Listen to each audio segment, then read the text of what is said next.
What do you think are some of the obstacles that is preventing people from finding the type of relationship that they want and the type that will work for them long term? Well, it's, I think, awareness. Now look, obviously, you want the chemistry. You'd like this person, to be sensual. Yeah, that's fine. That's okay. You want that. But that some of that can be trained as well. People can change, and so on. But again, some of those basic values, like how do they manage their money? I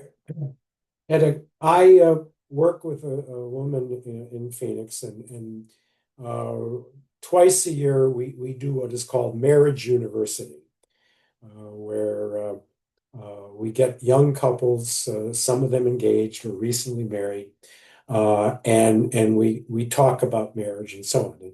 And there's I'm the kickoff. There's a kickoff speaker. It lasts all an entire Saturday. There's an accountant, again talking about money and so on, and then there's a clergy person and so forth. So the three of us, speak to these couples and so on.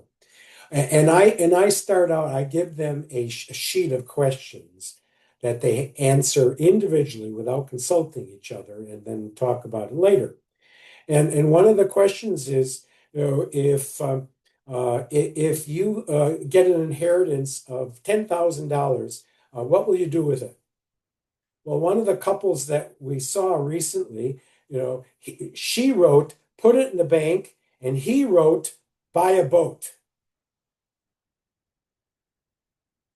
And right there, red flags. Hey, you got a saver and a spender. Okay, how's that going to work?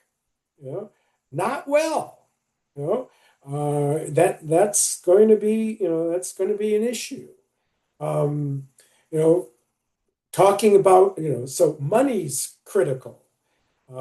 Talking about kids. One of the questions that we have is if your child misbehaves, it's perfectly okay to spank them. Well, what if one says yes and the other one says no? All right, so now we're going to have a major issue on discipline, and kids, just manipulate, parents who are divided in their discipline strategies and so on. I mean, it goes on and on and on, and so all of these things, need to be discussed. I remember I had one case where the couple was fighting because the wife was pregnant now, but she announces that after she has the baby, she was going to stay home and be a stay-at-home mom for the rest of the time. And the husband say, "Wait a minute, we can't afford that. We never talked about that. You need to work. We'll get a babysitter, blah, blah." And I look at them and I said, "This never came up earlier. You never discussed what would happen after you had a child, whether mom would go back to work or not, and so on." No.